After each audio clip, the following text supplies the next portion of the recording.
so some of this is about Cleve Backster's work. So if any of you are familiar with that or have read The Secret Life of Plants, some of this will be familiar.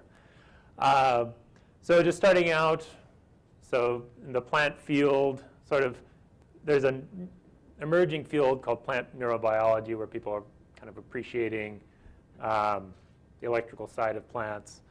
And as mentioned in the last talk, J.C. Bose was one of the pioneers of that. And so sort of more mainstream people are recognizing that plants might have memory and recognize self versus other and this sort of thing. But they're still not haven't gone this far to the Baxter type effects. So Cleve Backster back in the 60s so Baxter's a lie detector expert. He teaches people how to use lie detectors. And so one night he got the idea to hook up a lie detector to a plant and see what happens when he watered it. And he's expecting conductance to go up, but then it actually went down. And which he thought looked like a person's response to like a positive emotional stimulus. So this got him intrigued, and he tried to do other things that might evoke a reaction. And so he thought maybe that he would try to burn the plant and see what happens. And so then this is what he found. So this is the original chart recording. And right here is where he decided to go get the matches to burn the plant. So there's this huge response that seems to be the plant detecting this threatening intent.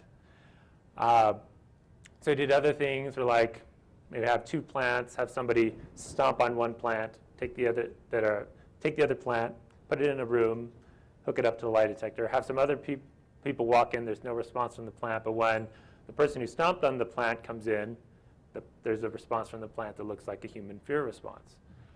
So in any case, maybe somehow they're able to recognize people or other way of recognizing threats.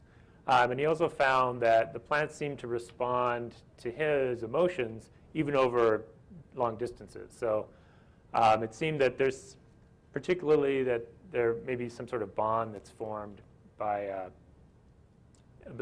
when you take care of a plant, it seems to maybe tune into you somehow. And so he found that even if he, say, set up the plant, set up a recording, and then went out in town maybe a mile away and sort of started an argument with something, and then noted the time, then came back to the lab at that time of the argument, there's a response from the plant. So it's indicating somehow there's some sort of long distance connection. And then one of the studies that he first published on this was looking at another phenomenon he found that seemed that plants seem to be sensitive to things dying in the nearby environment.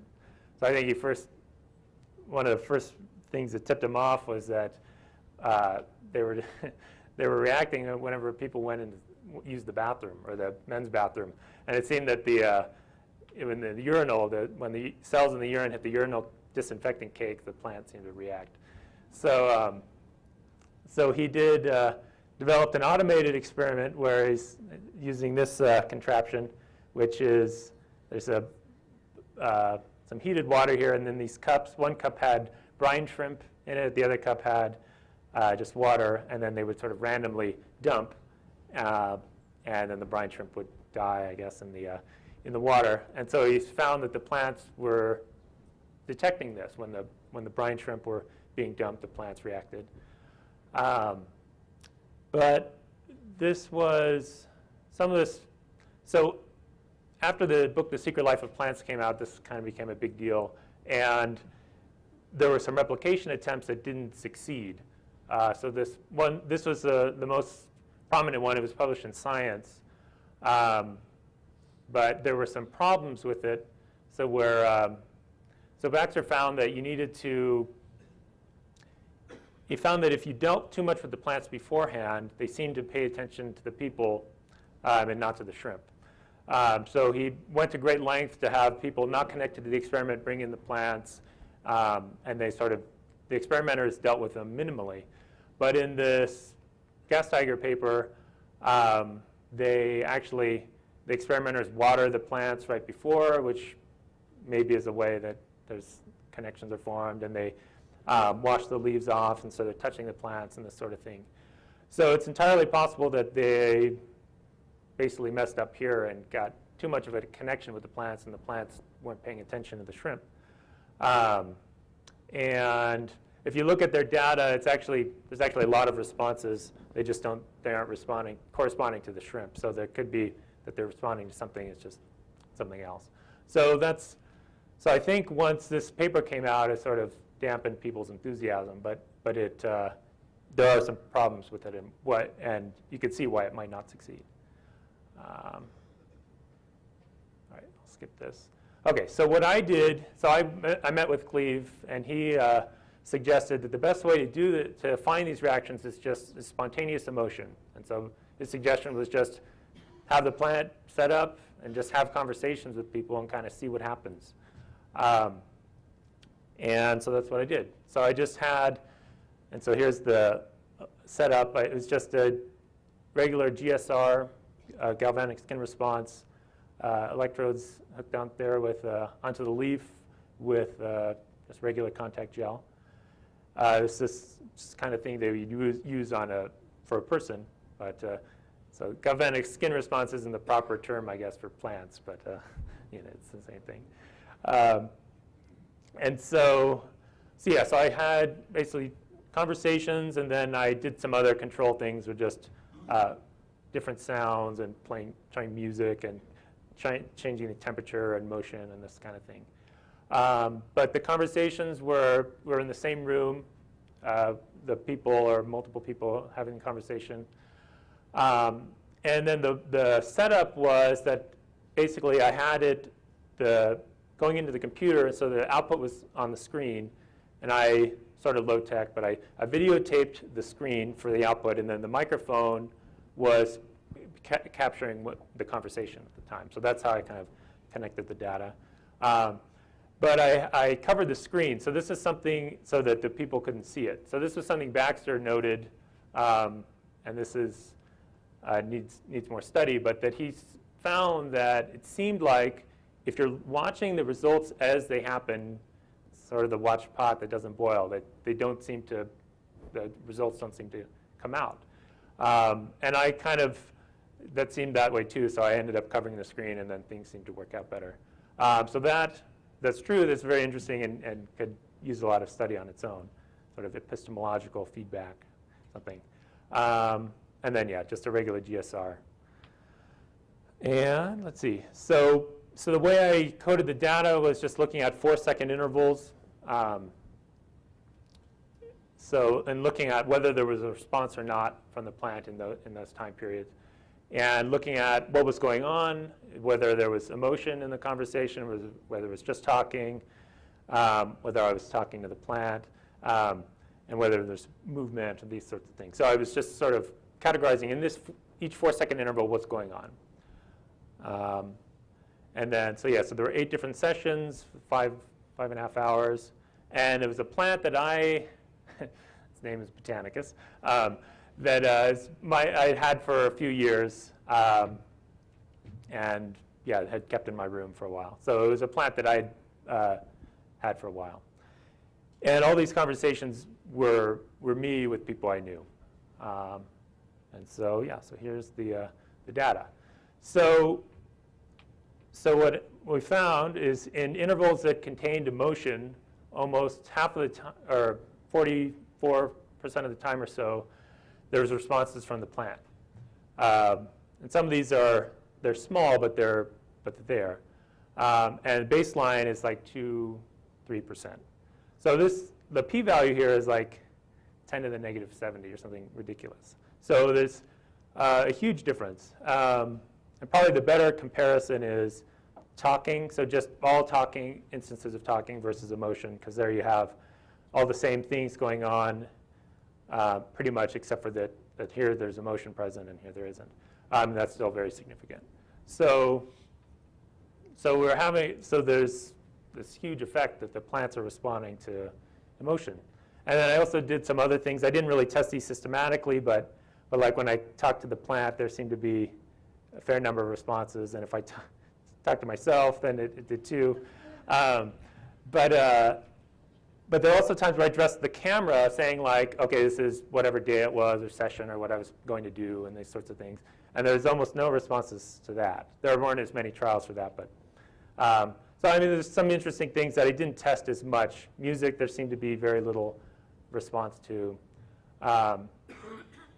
So yeah, and then also you have other things that sort of set it off. Movement, moving nearby. I don't think it's the same mechanism, and I don't know what it is, but you get a lot of responses if you just walk by the plant or whatever. So if anyone knows about that, I'd be curious, because there's the fields seem to change. But also, at least some cell phones just wreaked havoc with the signal. So there'd be just wild signal going on in the plant while people were using the phone. So it's another kind of interesting thing. But that's Botanicus there. So, it was smaller than in the experiment, but it's become a big plant since. So yeah, so the data is I'm very pleased with it. But there are definitely some limitations. So, I mean, just in general with these sorts of consciousness things, so the spontaneity seems very important, that we get all these nice responses. And so we have to use sort of different methods than sort of the typical scientific approach of using the same stimuli over and over and seeing what happens. I like to think like telling a joke, right? If you tell someone a joke, it might be funny and they laugh, but then if you tell them it again, the same joke again and again and again right after another, they might not laugh, but it doesn't mean the joke's not funny, right? So it's just, you just have to approach it differently. So yeah, so my sample size is rather limited, one plant. But since this is replicating other results, hopefully that's not too big of a problem. But what I'd like to do is, so another thing is, seems this connection with people, the plant and the person may be a vital factor. And so it'd be good to maybe have people come in who are close to their plants or something and bring a plant to the lab and that kind of thing. Another thing, the room setup, the plant was right there kind of next to the people. It would be better to have some separation and maybe different shielding. And that would help us figure out maybe what's going on with the nature of the signal, right? So however the plant's picking this up, we'd like to be able to block potential forms of signal in order to see what's actually going on. Some of the stuff Backster tried, though, he did say he tried like a Faraday cage and like a lead shielded room, and it still seemed to work. So this would indicate that it's not electromagnetic unless it's some sort of frequency that these things aren't blocking. And then also just how I coded things, it was just sort of listening to the conversation and sort of judging whether there was emotion present or not, which could be better. So a nice way of doing that might actually be to have the subjects hooked up to a GSR at the same time, because that's sort of a nice measure of emotion, especially negative emotion, which is what seems to be what people are responding to. So people being embarrassed or surprised or this sort of thing, rather than being happy. It doesn't seem to evoke as many responses.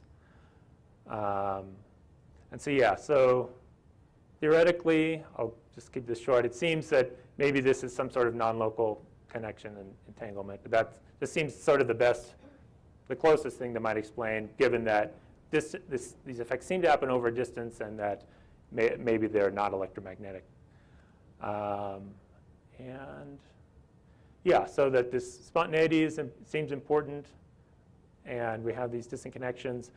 And it's nice because this is indicating, that whatever this nature of the plants are responding somehow. So the big question is if this means plants are conscious or something. And and what it would show is that that the normal brain or neural system may not be required for these sorts of things. So it sort of pushes that understanding. I think plants in general are good because just showing anything like this, I think, kind of makes people think about things more, and that at least in Western culture, people generally don't regard plants as potentially conscious beings. And they also make good subjects because you don't have any movement artifacts or anything like that. And so yeah, and then just big questions about this signal and why it's manifesting electromagnetically, and so what's going on there. And yeah, and so that's all.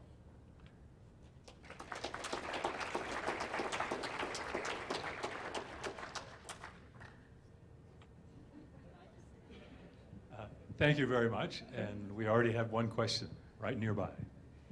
And I'm not even going to stand up. So first of all, that was me who cooed at your picture of your plant. I thought everyone reacted to Tom's pictures of his children. Someone should react to your cute plant. Thank you. I wanted to compliment you on your protocol design in where you aren't stressing the plant, and that's this. You know, in animal psi research is the same thing. They stress the animal. Yeah. So congratulations on not trying to set fire to your baby. Right. Right. Yeah. I tried to avoid that sort of thing. Yeah. And then just this issue of entanglement of you and the plant, or with most of things in psi research, you always have to consider experimenter effect. So have you or other researchers who've done this plant consciousness considered how you could possibly try to control for? Is it just even your non-local entanglement with your EEG and your GSR equipment? Right. Yeah, I mean the what makes me think it may not be is like this original sort of Backster's results, here we go, where just the decision to go get matches sort of probably for him is not like a huge psychological event. It's just sort of, okay, yeah, I'll go try this.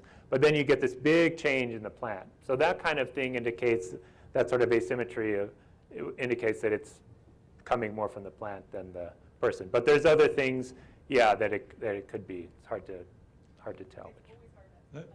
Right. Let's. We have a whole bunch of people who would like to ask questions, so let's do them very efficiently.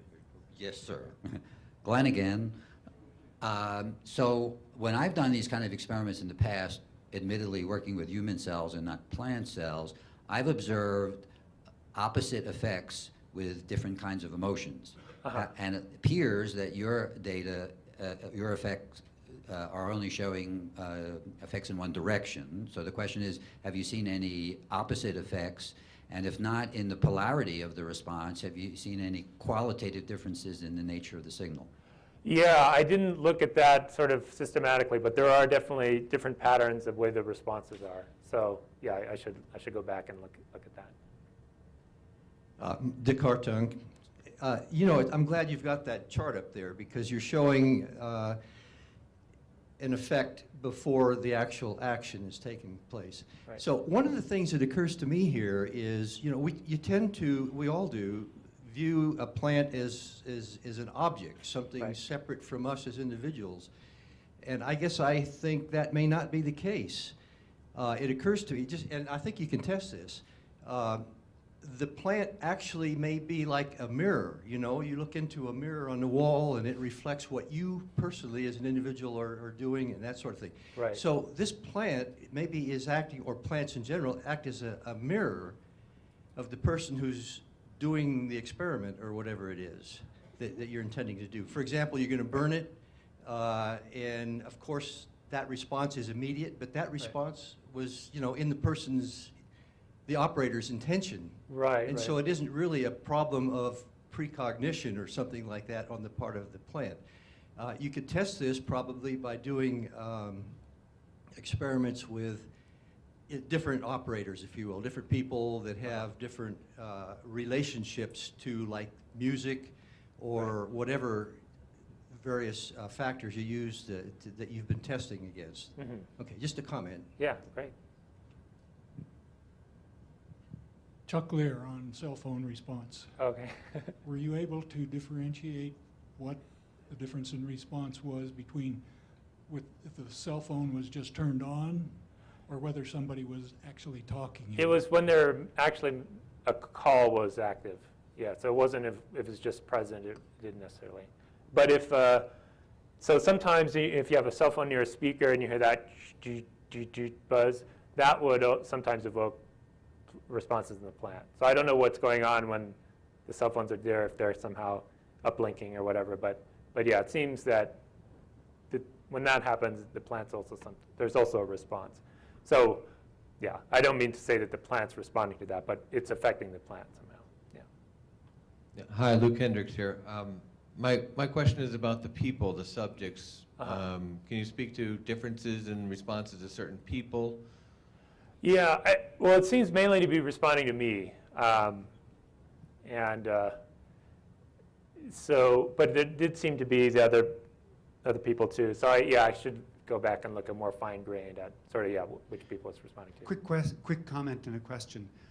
Regarding the noise and the pickup with a cell phone, we found when we use a differential input in the galvanic skin response, then we get rid of these pickup effects. Oh. As opposed, so it's got to be floating and not associated with ground. Oh, okay.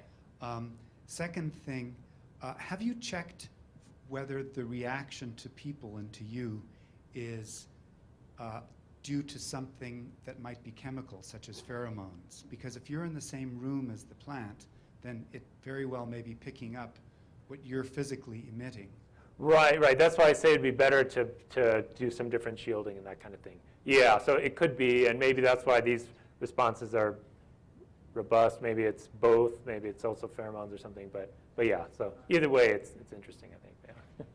Brenda Dunn. First of all, I want to commend you on this research. I think this is a terribly important area of study for those of us who are interested in the nature of consciousness. There's a lot of work going on. I can remember days when you couldn't say consciousness in academia. You can say it now, but so many people think you're talking about brain epiphenomena. And I think if we can look at entities like plants and show that they have an awareness of their environment and ability to interact with it, that's going to tell us an awful lot about what questions we should be asking. Right. I might also just mention very briefly that many years ago we attempted a little pilot experiment where we set up a random event generator that modulated a grow light or a series of grow lights and put it in a darkened room with a plant. And although the experiment didn't go on very long, the plant did manage to produce a very strong effect on the REG, which had the ultimate effect of increasing the light. And if anybody wants to explore that again, I encourage them to do it. We plan to go back to that again, but I will observe that the plant managed to get stronger effects than any human I've ever seen. Yeah, it's very exciting. One more brief question. Lou Marinkovich, if you cut all the greenery off the plant and just left the roots, the root ball, would you get a response? Yeah, I don't know. I mean, there's a trauma aspect there too. So yeah, once it calmed down, maybe. But I just looked at the leaves. So, yeah. Thank you very much. Yeah, thank you.